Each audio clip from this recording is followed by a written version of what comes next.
The Corvus 9 system had long been struck off corporate star maps.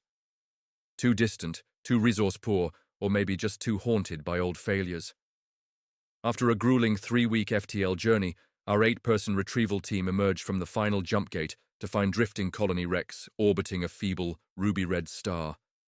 And at the heart of that cosmic graveyard, Golgotha Station, abandoned 5 centuries ago, rumored to hide the last records of a radical gene therapy experiment.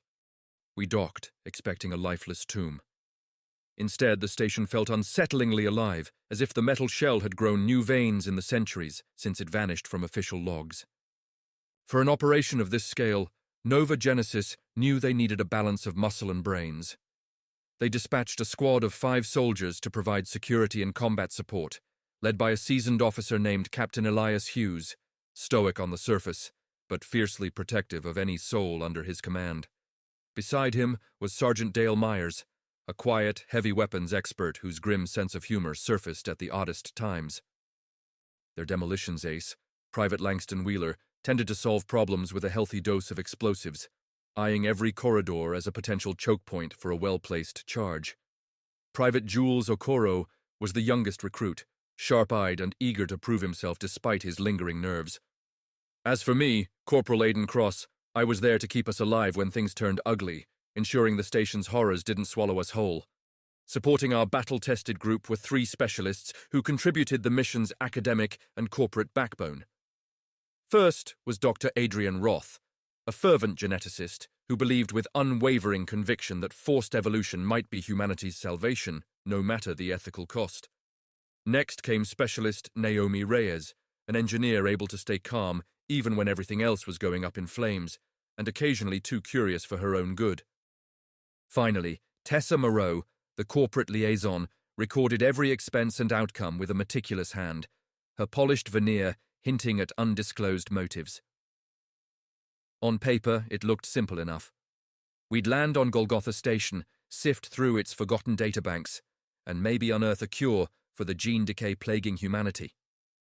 In practice, we discovered an abyss of horrors that left all our assumptions, and some of our lives, buried in the station's silent corridors.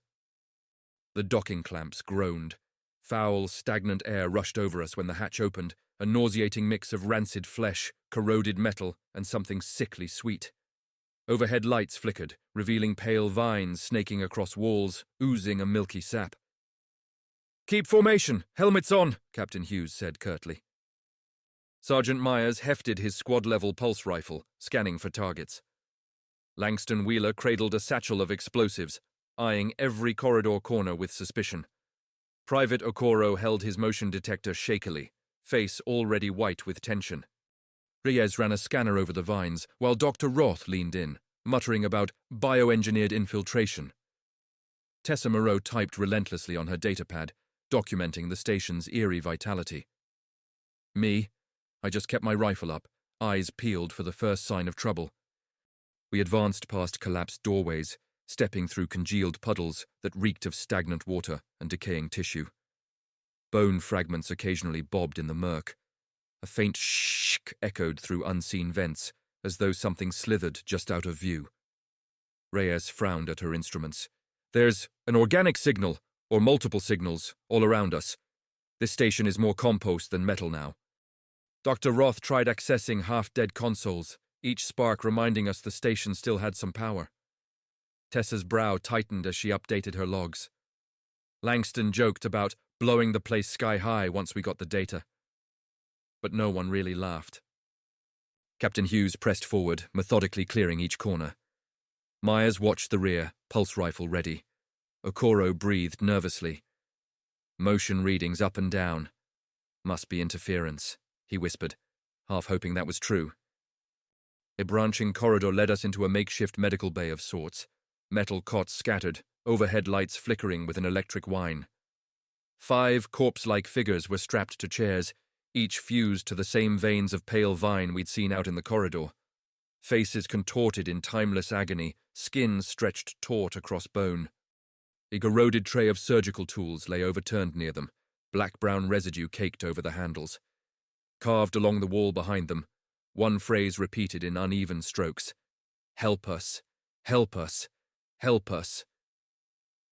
5 centuries old, and the vines are still feeding, Myers muttered, scanning the walls for movement. Dr. Roth knelt by a battered datapad. Forced splicing logs, endless trials. They were desperate to fix some catastrophic gene meltdown, he murmured, voice shaking. These must be the ones who couldn't adapt in time. Okoro shuddered at the silent screams. The entire bay felt like a tomb that had refused to let its occupants rest. Pressing on, we entered a ravaged R&D lab.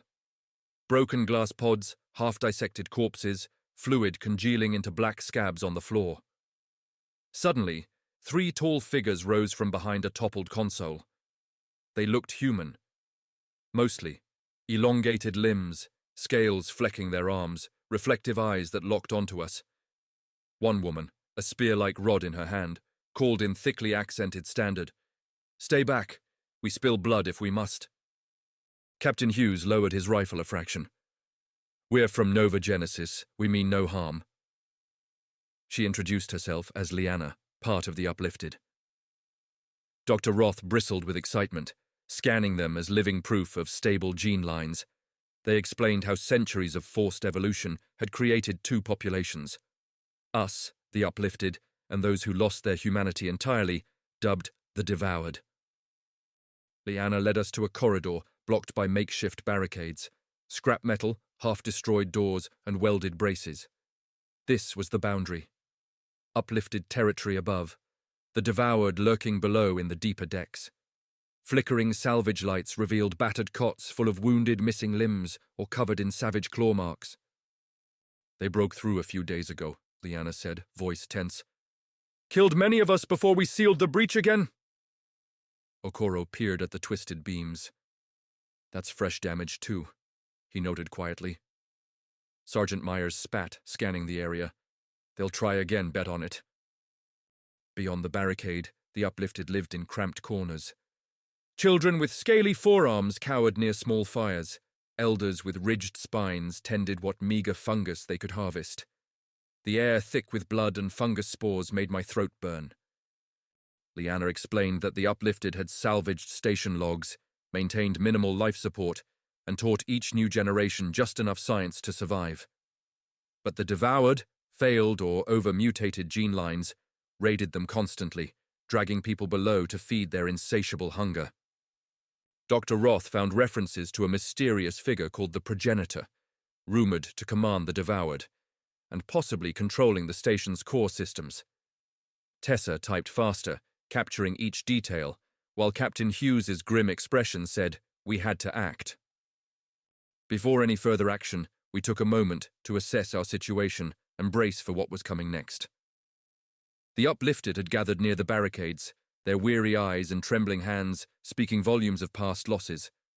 I could feel the collective tension in the air, a mixture of desperation, determination, and dread.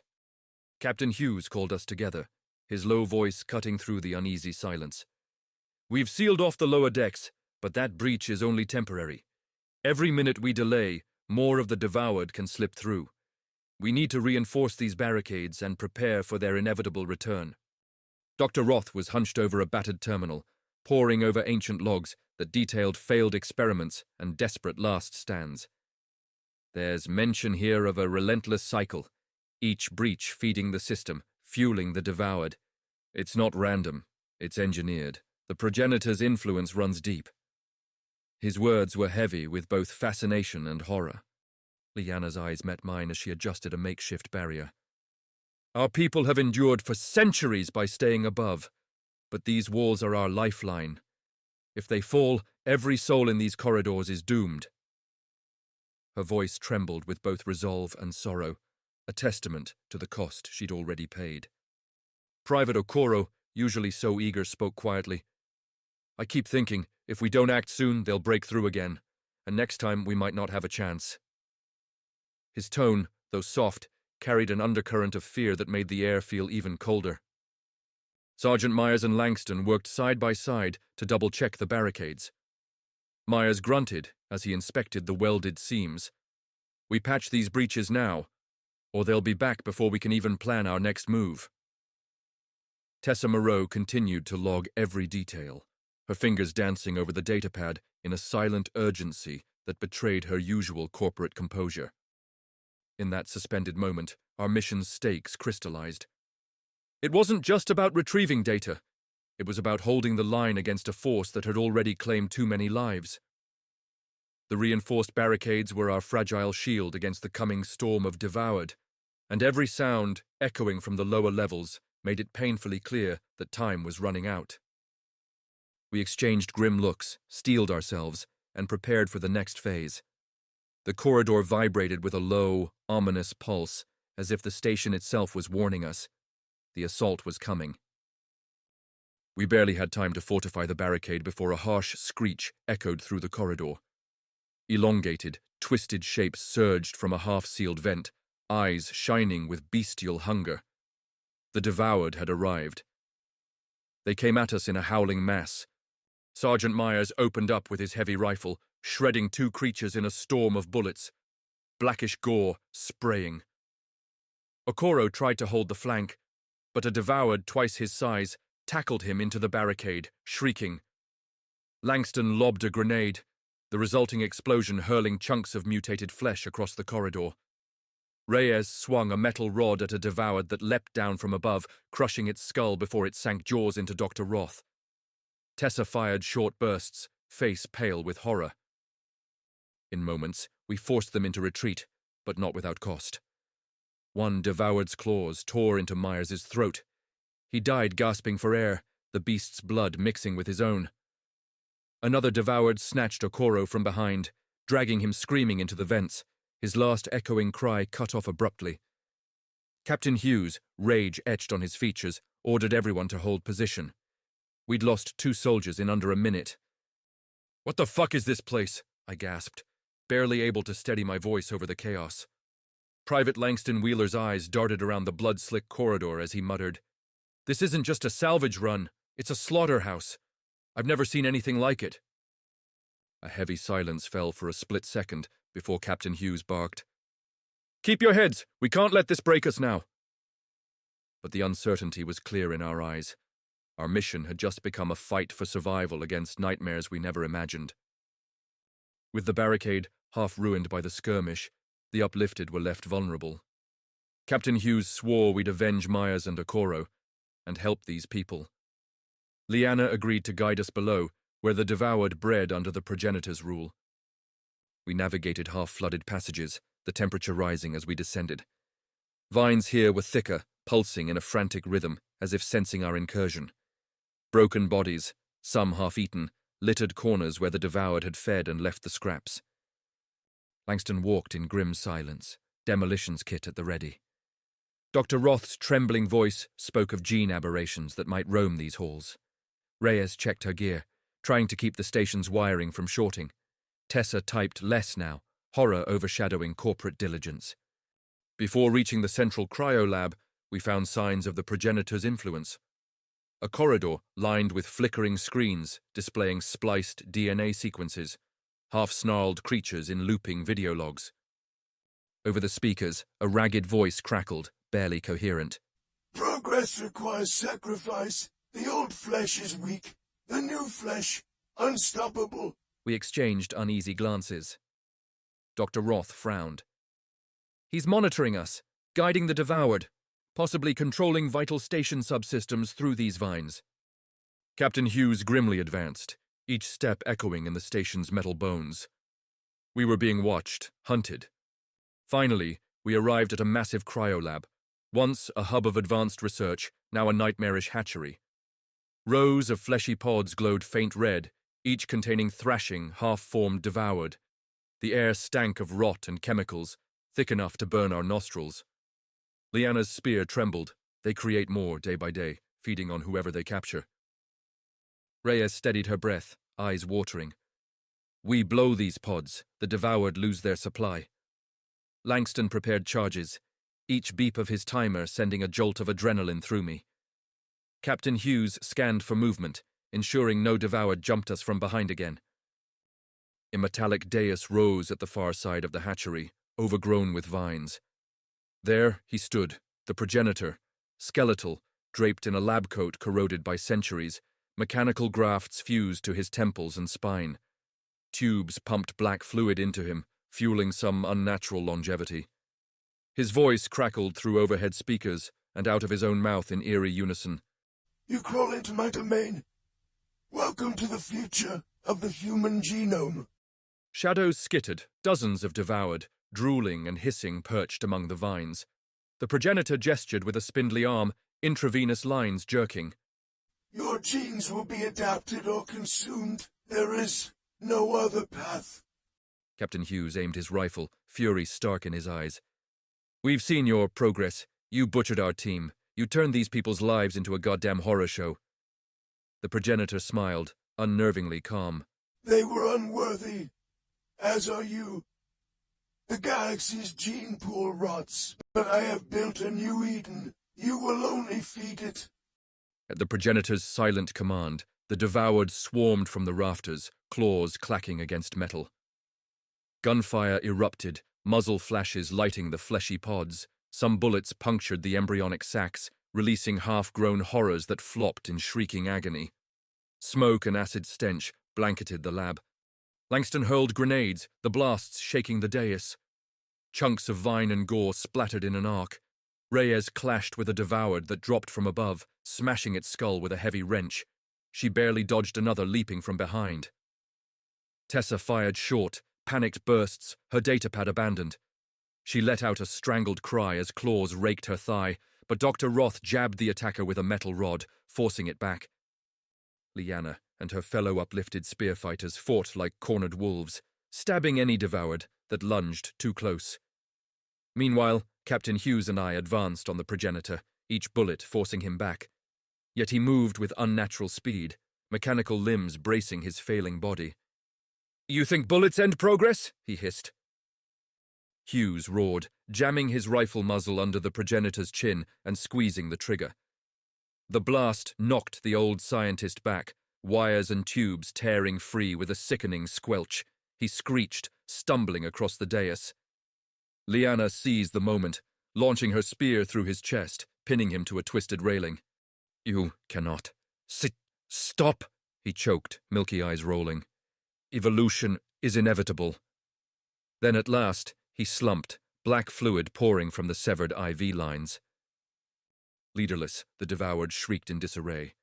Some still fought, scrabbling at us in final desperation. Others fled into vents, keening with confusion. Langston triggered the charges, each timer blinking red. "Time to go!" Reyes shouted over the station's tortured groans. As we scrambled back, fireballs engulfed the hatchery. Pods burst in sticky explosions, half-formed devoured dying in chemical flames. The station's metal framework protested, vines thrashing in final spasms. Smoke and searing heat followed us up each corridor. We reached safer ground, choking on fumes. My mind kept replaying Myers' death, Okoro's scream. I glanced at Captain Hughes. His armor was torn, but he was alive, grim satisfaction in his eyes. Tessa limped, blood staining her leg. Dr. Roth cradled a data shard, pried from the progenitor's console, a possible cure to our gene crisis. Back at the barricades, the uplifted gathered, relief warring with lingering terror as the station's lower decks shook from secondary explosions. The progenitor was gone. The devoured scattered. Liana sank to her knees, trembling thanks on her lips. But we had little time left. Structural collapse was imminent. We parted ways with the uplifted, leaving them what supplies we could spare. Captain Hughes cast a final glance at the battered halls. In his silence, I read the weight of lost lives. Sergeant Myers, stoic in his last breath. Private Okoro, dragged to a fate too horrible to imagine. We'd freed these people, but at such a cost. Once aboard our ship, we watched Golgotha Station drift in the dim glow of Corvus 9. Fires still raged below decks, vines writhing in final throes. Dr. Roth clutched that data shard as if it contained humanity's future. Tessa hovered, uncertain how to file her final report. Langston gazed out the window, face etched with bitterness. And me? I pictured the progenitor's dying sneer. You cannot stop evolution. We can only hope we ended this twisted nightmare. Yet, Golgotha's lessons, the cost of ambition, the fragility of human ethics, will forever scar those who walk away. Survival was our only real victory, and it came at a painful price.